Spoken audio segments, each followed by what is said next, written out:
अस्सलामुअलैकुम गाइस, कैसे हैं आप सब। होप सो कि आप खैरियत से होंगे। मैं हूं मोहम्मद जुनैद काजी और आप देख रहे हैं मेरा चैनल कोड डेवलपर। आज की इस वीडियो में हम देखने जा रहे हैं CS411 visual programming semester fall 2024 की सेकंड असाइनमेंट। तो चलते हैं अपनी क्वेश्चन फाइल की तरफ। ये हमारी क्वेश्चन फाइल है। तो इसमें सबसे पहली जो इंस्ट्रक्शंस हैं वो ये है कि हमने इसको MS वर्ड में सबमिट करवाना है। और इसकी जो टास्क है हमारे पास वो ये है कि हमने एक प्रोग्राम बनाना है WPF विंडोज़ प्रेजेंटेशन फाउंडेशन। ये एक फ्रेमवर्क होता है .NET का। उसमें हमने एक एप्लीकेशन बनानी है जो कि डेस्कटॉप एप्लीकेशन होगी, BMI कैलकुलेटर। ठीक है। और यहाँ से इन C#.NET with the following function requirement, यहाँ से हमने उन रिक्वायरमेंट को फॉलो करना है जिन रिक्वायरमेंट्स के अकॉर्डिंग हमने इस तरह का एक इंटरफेस बनाना है, जिस तरह का यहाँ पे ये बना हुआ है कि सबसे ऊपर हमारे पास ID और उसके नीचे एक लेबल और उसके आगे टेक्स्ट बॉक्स, फिर एक लेबल और उसके आगे अगेन से टेक्स्ट बॉक्स, नीचे हमारे पास एक बटन होगा जो कि हमारे BMI को कैलकुलेट करने के लिए यूज़ होगा। फिर हमें वो BMI जो है वो कैलकुलेट होने के बाद जो शो होगा वो इस टेक्स्ट बॉक्स में शो होगा। तो बेसिकली ये जो अभी मैंने आपको यहाँ पे बताया है इस GUI इंटरफेस को एक्सप्लेन करके, वही यहाँ पे लिखा हुआ है। बस इसमें ज़्यादा ये है कि आपको BMI का मतलब बताया हुआ है, बॉडी मास इंडेक्स, हमने उसको कैलकुलेट करना है। और इसमें हमें बताया गया है कि एक हमारी फ़ाइल होगी जिसमें हमारा जो है वो XML का कोड होगा, मेन विंडो XML, और यहाँ मेन विंडो .xml.cs, ये दो फाइल्स होगी। इसमें .xml में हमारा फ्रंट एंड का कोड और CS वाली फाइल में हमारा बैक एंड का कोड होगा जो कि C# का कोड होगा। तो यहाँ पे उन्होंने फार्मूला दिया है कि जो BMI कैलकुलेट करना है वो इस फार्मूले को मद्देनज़र रखते हुए आपने करना है। और यहाँ पे उन्होंने एक वाज़े इंस्ट्रक्शन दे दी है कि at the top of application you will write your on view ID, otherwise आपको 0 मार्क्स अलाट होगा। तो यहाँ से उन्होंने थोड़ा सा आपको बताया हुआ कि आपका जो सैम्पल होगा, जो आपने सोल्यूशन फाइल सबमिट करवानी है, वो किस तरह का होगा। तो यहाँ पे उन्होंने बताया हुआ कि put screenshot of the output here, यहाँ पे आपकी आउटपुट का स्क्रीनशॉट होना चाहिए। और उसके बाद आपका यहाँ पे पुट योर XML कोड और यहाँ पे आपका पुट योर C# कोड। तो मैं क्या करता हूँ, मैं यहाँ पे डबल क्लिक करता हूँ, इसको कॉपी करता हूँ, Ctrl+C Ctrl+N प्रेस करके नेक्स्ट पेज पे आ चुका हूँ जो कि न्यू पेज है। और मैं यहाँ पे Ctrl+V करके इसको पेस्ट करता हूँ, इसको सिलेक्ट करता हूँ और यहाँ से ये जो मेरे पास नॉन स्पेसिंग एक फॉर्मेट है, स्टाइल है मेरे पास, मैं इसको क्या करता हूँ, सिलेक्ट करता हूँ और यहाँ से मैं इसको अलाइन सेंटर करता हूँ। इसके जो फ़ॉन्ट स्टाइल है इसको मैं टाइम्स न्यू रोमन करता हूँ और उसके बाद इसके मैं फ़ॉन्ट साइज़ को लार्ज करता हूँ और उसके साथ ही मैं इसको बोल्ड करता हूँ 2 और यहाँ पे मैं लिख लेता हूँ सॉल्यूशन। ठीक है जी। उसके बाद मैं क्या करता हूँ, मैं यहाँ से नेक्स्ट पे जाता हूँ और इसको मैं अलाइन लेफ़्ट करता हूँ, इसके टेक्स्ट को कम करता हूँ और इसको अनबोल्ड करता हूँ और यहाँ पे मैं लिखता हूँ स्टूडेंट ID और यहाँ पे मैं लिखता हूँ स्टूडेंट नेम। ठीक है जी। और स्टूडेंट ID के तौर पे मैं यूज़ करूँगा BC123748 और नेम मैं यूज़ करूँगा MJUNAID काजी। ठीक है। अब यहाँ इसके आगे मुझे क्या चाहिए, मुझे ये फॉर्मेट चाहिए, यहाँ से लेकर इसको मैं कॉपी करूँगा और इसको मैं यहाँ पे पेस्ट कर दूँगा। इस स्क्रीनशॉट को डिलीट कर दूँगा क्योंकि मुझे इसकी ज़रूरत नहीं है। तो ये मेरा एक फॉर्मेट रेडी हो चुका है। अब इस असाइनमेंट को करने के लिए हमें एक सॉफ्टवेयर की ज़रूरत पड़ेगी जिसका नाम है visual studio, not visual studio code, हमें ज़रूरत पड़ेगी विजुअल स्टूडियो की। तो विजुअल स्टूडियो सॉफ्टवेयर को डाउनलोड करना एंड इंस्टॉल करना मैंने एक वीडियो में ऑलरेडी इंस्टॉल करना सिखाया हुआ है, जो कि मेरे चैनल पर अपलोड है, जिसका लिंक मैं नीचे डिस्क्रिप्शन में आप लोगों को दे दूंगा। तो चलते हैं नेक्स्ट प्रोसीजर की तरफ कि डाउनलोड के बाद इंस्टॉल करने के बाद हमने क्या करना है। उसके बाद हमने सबसे पहला जो काम करना है वो करना है ओपन करना, विजुअल स्टूडियो को ओपन करना। जब आप इंस्टॉल कर चुके होंगे तो इस तरह का एक आइकन आपके सामने शो होगा विजुअल स्टूडियो का। 2022 वर्जन किया हुआ है मैंने, आप भी 2022 कीजिएगा ताकि कोई कन्फ्यूजन बाकी ना रहे। तो अगर इस तरह का आइकन आपके पास शो ना हो, आपने यहाँ सर्च बॉक्स में जाना है, जो कि नीचे टास्क बार में आपको दिया जाता है। आपने यहाँ पे क्या करना है, विजुअल स्टूडियो जब आप लिखेंगे तो यहाँ पे खुद ब खुद उसका जो प्रोग्राम लिस्ट होगी उसमें सबसे ऊपर आपका प्रोग्राम आ जाएगा। मैं यहाँ पे अपने प्रोग्राम लिस्ट में अपने एप्लीकेशन पे क्लिक करता हूँ, तो ये यहाँ पे थोड़ा सा लोड लेगा, बिकॉज के ये यहाँ पे पैकेजेस इसके लोड हो रहे होते हैं। मुझे यहाँ से क्रिएट न्यू प्रोजेक्ट पे जाना है, और जैसे ही मैं क्रिएट न्यू प्रोजेक्ट पे जाऊंगा तो कुछ इस तरह का इंटरफेस मेरे सामने आ जाएगा। ये याद रखिएगा कि मेरे पास वर्जन 2022 है, तो मैं यहाँ पे सर्च करूँगा WPF। तो जैसे मैं WPF लिख के यहाँ पे सर्च करता हूँ तो आप देखते हैं यहाँ पे मेरे पास आ गया WPF application, a project for creating a .NET WPF application. यहाँ पे C#, विंडोज़ एंड डेस्कटॉप है। ये आपने याद रखना है कि ये तीनों कैटेगरियाँ जिसके अंदर हो, C#, विंडोज़ एंड डेस्कटॉप, आपने उसको सिलेक्ट करना है, ना कि आपने किसी और को सिलेक्ट करना है। अगर यहाँ पे सर्च करने के बावजूद भी आपके पास यहाँ पे ये एप्लीकेशन इस तरह का ये वाला ना शो हो, जिसके अंदर C# लिखा हो, विंडोज़ लिखा हो एंड डेस्कटॉप, ये बस तीन हो और ना हो, और यहाँ पे अगर आप देखें तो यहाँ पे आपको C# लिखा नज़र आएगा, C# जिसको आप बोलते हैं, कॉर्नर पे, राइट टॉप कॉर्नर पे। अगर ये ना आए सर्च करने के बावजूद तो आपने क्या करना है, आपने बैक जाना है।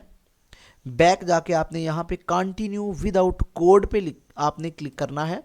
ठीक है जी, कंटिन्यू विदाउट कोड पे जब आप क्लिक करेंगे तो ये इस तरह का एक आपके सामने शो हो जाएगा। आपने करना है फाइल पे जाना है, फाइल पे जाके आपने न्यू प्रोजेक्ट पे जाके प्रोजेक्ट क्रिएट कर लेना है। अब यहाँ पे आप जब WPF ना आए आपका, मैं आपको बताता हूँ WPF। ठीक है जी, मैंने ये सर्च किया तो आप देख सकते हैं कि WPF मेरा यहाँ पे अगेन से शो हो चुका है। मैं यहाँ पे नेक्स्ट पे क्लिक करूँगा तो ये मेरा प्रोजेक्ट का नेम यहाँ पे मुझसे कह रहा है कि नेम दें। आप देख रहे हैं यहाँ पे WPF application, C#, Windows and desktop. तो आपने करना ये है कि यहाँ पे प्रोजेक्ट नेम की बजाय आपने यहाँ पे अपनी ID लिखनी है। ठीक है जी, आपने यहाँ पे अपनी ID लिखनी है, या आप यहाँ पे सीधा नाम लिखें CS411। ठीक है जी, और उसकी सेकंड असाइनमेंट है, और यहाँ पे आप लिखें फाल 2024, या यहाँ पे ID लिख लें, नाम लिख लें, एज यूर विश। इससे कोई कंसर्न नहीं है आपकी प्रोजेक्ट फाइल में आपके इंस्ट्रक्टर को, यहाँ पे जो मर्जी आप नाम यूज़ कर सकते हैं। उसके बाद लोकेशन है, लोकेशन को हम यहाँ से ये जो डॉटेड है इस पे क्लिक करेंगे कि हमने कहाँ पे सेव करवाना है। तो मैं इसको सेव करवाना चाहता हूँ डेस्कटॉप में। एक मेरे पास यहाँ पे फोल्डर है असाइनमेंट शॉर्टकट का, इसमें जाके यहाँ पे मैं क्या करवाना चाहता हूँ, सेव करवाना चाहता हूँ न्यू फोल्डर के अंदर। इस न्यू फोल्डर के अंदर सिलेक्ट फोल्डर मैंने कर लिया है। अब मुझे नेक्स्ट पे क्रिएट पे क्लिक कर देना है। जैसे मैं नेक्स्ट बटन पे क्लिक करूँगा तो ये क्रिएट आ जाएगा, तो फिर मैंने क्रिएट बटन पे क्लिक कर देना है। जैसे मैं क्रिएट बटन पे क्लिक करूँगा आप देखेंगे कि मेरे सामने एक WPF का एप्लीकेशन क्रिएट होकर आ जाएगा, जो बिल्कुल एम्प्टी होगा। क्यों? क्योंकि हमने उसके अंदर अभी कुछ लिखा ही नहीं। तो ये पैकेजेस इसके लोड होते हैं, ये इस वजह से टाइम लेता है। जिसका सिस्टम अच्छा हुआ उस पर उतना कम टाइम लगेगा। मेरा सिस्टम यहाँ पे बहुत हैवी है फ़िलहाल, 16 GB रैम है इसकी और SSD है NVMe2 लगी हुई है, ठीक है। और इसका नेट की स्पीड से कोई ताल्लुक नहीं है, इसका आपकी रैम और आपकी हार्ड और आपकी प्रोसेसिंग से ताल्लुक है, ठीक है जी। तो अगर आपका कम हुआ RAM, processor and hard disk आपकी वो ना हुई स्पीड वाली, ठीक है, तो हो सकता है आपको इससे ज़्यादा टाइम लगे। तो यहाँ पे अभी ये लोड होने के बाद मुझे एक एम्प्टी एप्लीकेशन नज़र आ जाएगी। एज यू नो कि ये मेरे पास एक एम्प्टी एप्लीकेशन है। आपने इसके बाद करना क्या है, आपने मेरी एक PDF की फ़ाइल होती है एज यू नो कि जो मैं ग्रुप्स में फ्री ऑफ कॉस्ट शेयर करता हूँ, ठीक है। आपको ये ग्रुप्स में भी मिल जाएगी, या अगर ग्रुप्स में नहीं मिलती आप मेरे दिए गए कॉन्टैक्ट नंबर पर रब्ता करके मुझसे ये फ़ाइल फ्री ऑफ कॉस्ट हासिल कर सकते हैं। तो यहाँ पे आपने आना है और आपने ये जो XML वाला कोड है, ये वाला कोड आपने यहाँ से कॉपी करना है, ठीक है जी। इस तरह से आपने कॉपी करना है, ठीक है। या आपने सिर्फ यहाँ से ग्रिड से कॉपी करना स्टार्ट करना है। कहाँ से जी, ये टाइटल से, सॉरी, टाइटल से आपने कॉपी करना स्टार्ट करना है। यहाँ से मैं ये टाइटल से कॉपी करना स्टार्ट करता हूँ नीचे की तरफ, ठीक है। और ये जहाँ तक जाता है मैं आपको बताता हूँ, ये लास्ट विंडो तक आपने आ जाना है और Ctrl+C करना है, तो ये कॉपी हो जाएगा। दोबारा जाना है और यहाँ से जहाँ पे टाइटल लिखा हुआ है वहाँ से आपने स्टार्ट करना है, ठीक है। यहाँ से आपने कॉपी करना, इसको सिलेक्ट करना स्टार्ट करना है और यहाँ पे लाकर पेस्ट कर देना है।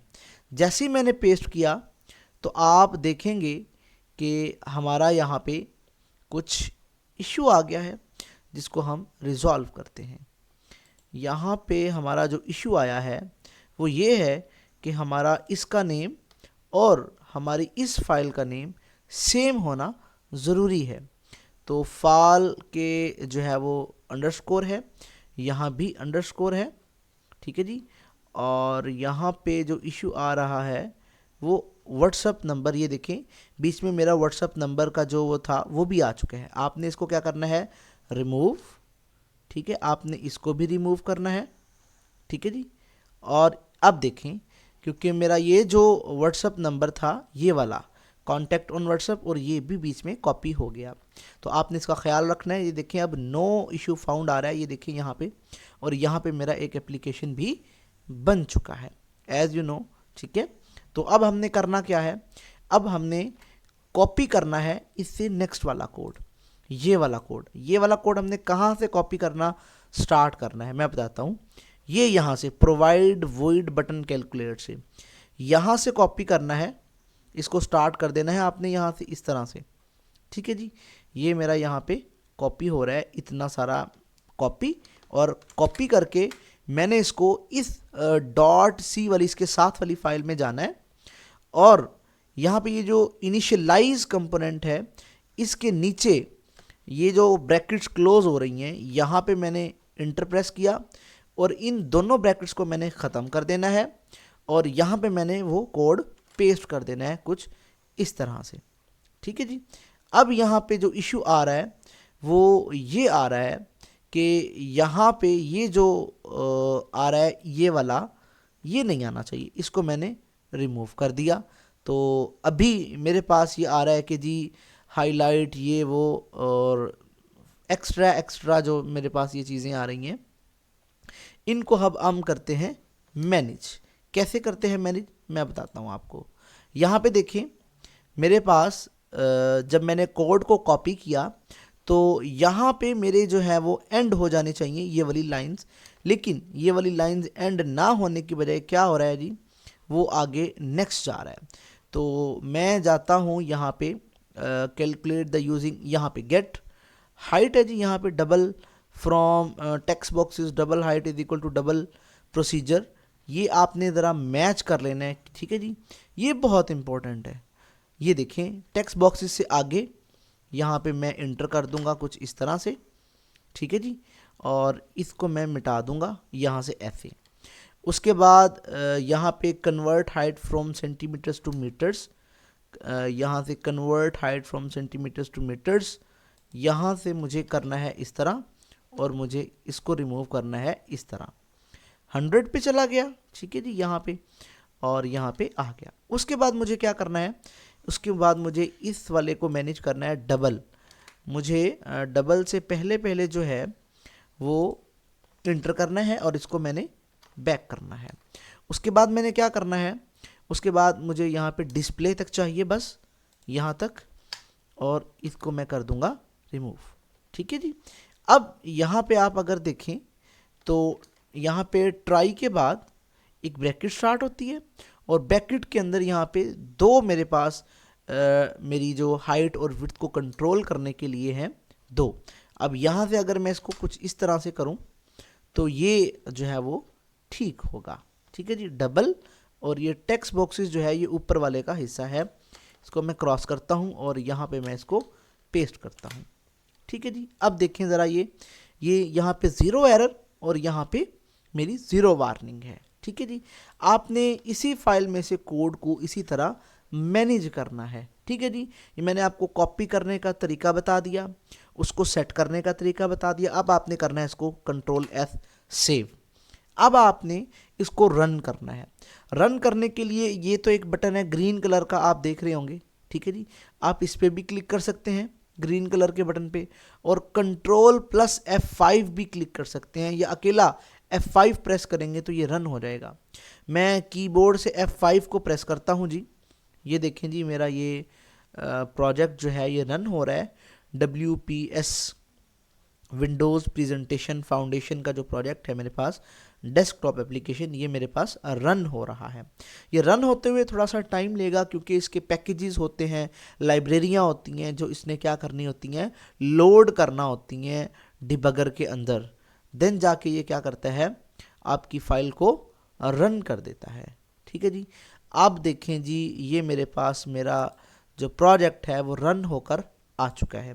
अब अगर मैं इसके अंदर क्या लिखता हूँ जी, मैं अगर अपनी क्वेश्चन फाइल की तरफ जाऊँ, एक दफ़ा देख लेते हैं जो उसके अंदर है 185 एंड 72। मैं यहाँ पे करता हूँ 185 एंड 72 और कैलकुलेट के बटन पे क्लिक करता हूँ तो यहाँ पे आ रहा है 1। अच्छा, यहाँ पे मैंने लिखा है 185 नहीं 785 लिख लिया है, यहाँ पे 185 था। अगर मैं यहाँ पे जाता हूँ और 1 लिख लेता हूँ और कैलकुलेट करता हूँ तो 21, मतलब कि हमारा कोड बिल्कुल ठीक है। और अगर आप यहाँ पे देखें, यहाँ पे ऊपर VUID M जुनेद काजी और मेरी ID लिखी हुई है, ठीक है जी। अब अगर मैं यहाँ पे फ़र्ज़ कर लो, मैं यहाँ पे लिखता हूँ 77 या 96 और यहाँ पे लिखता हूँ मैं 8, और अब मैं कैलकुलेट करता हूँ तो यहाँ पे 9 आ चुका है, ठीक है जी। और यहाँ पे अब हमने ID चेंज करनी है, वो कैसे करनी है मैं बताता हूँ। आपने जाना है अगेन से अपने कोड में, इसकी जो XML फाइल है इसमें जाना है आपने, और यहाँ पे आपको आपका एप्लीकेशन जब शो होगा तो आपने इसको क्लिक करना है, सेलेक्ट करना है ये जो ID है, ठीक है जी। यहाँ से आपने सेलेक्ट कर लिया, ठीक है जी। ये इसको थोड़ा सा आप जूम कर लें अगर आपको नज़र नहीं आ रहा, ठीक है जी। मैं यहाँ पे जाता हूँ, ये वाली ID आपने इस पर क्लिक करना है।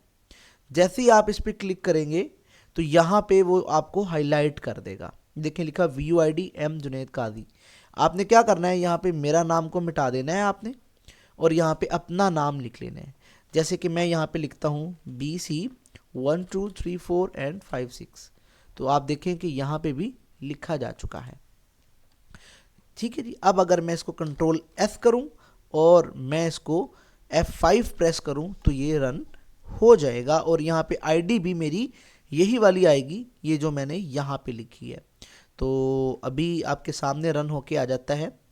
आप लोग देखिएगा कि जो मैंने ID चेंज की थी वो यहाँ पे शो हो चुकी है, ये देख सकते हैं आप, ये देखें, ठीक है जी। ये तो ये देखें, ठीक है, ये ID यहाँ पे शो हो चुकी है। आपने सेम इसी तरह क्या करना है, आपने लेना है यहाँ से क्या, स्क्रीनशॉट स्निपिंग टूल का यूज़ करते हुए। आप स्निपिंग टूल आप कहेंगे कि जी ये कैसे ओपन किया, मैं यहाँ सर्च बार में गया, यहाँ पे मैंने लिखा SNIP स्निप। तो जैसे ही मैंने स्निप लिखा तो यहाँ पे एक स्निपिंग टूल आ गया, ये देखिए मैंने इस पर क्लिक किया। जैसे ही मैंने इस पर क्लिक किया तो इस तरह का एक विंडो बॉक्स या डायलॉग बॉक्स हमारे सामने अपीयर हो गया। मैं यहाँ न्यू पे गया हूँ और मैंने यहाँ से इसका लिया स्क्रीनशॉट कुछ इस तरह से, और मैंने कंट्रोल C किया और इसको क्रॉस किया और मैं यहाँ पे आया अपनी सॉल्यूशन फाइल में और यहाँ पे आके मैंने पेस्ट कर दिया कुछ इस तरह से। ठीक है जी, आप देख सकते हैं। आप इसके साइज़ को इस पर क्लिक करें और यहाँ कॉर्नर्स पे ला के रखें, और जब आपका पॉइंटर कर्सर में बदल जाए तो आप इसको छोटा भी कर सकते हैं। ठीक है, उसके बाद यहाँ पे XML कोड और यहाँ पे C# कोड। मैं यहाँ इसको बंद करता हूँ अपने सॉफ्टवेयर को, ठीक है जी, अपने विंडो एप्लीकेशन को।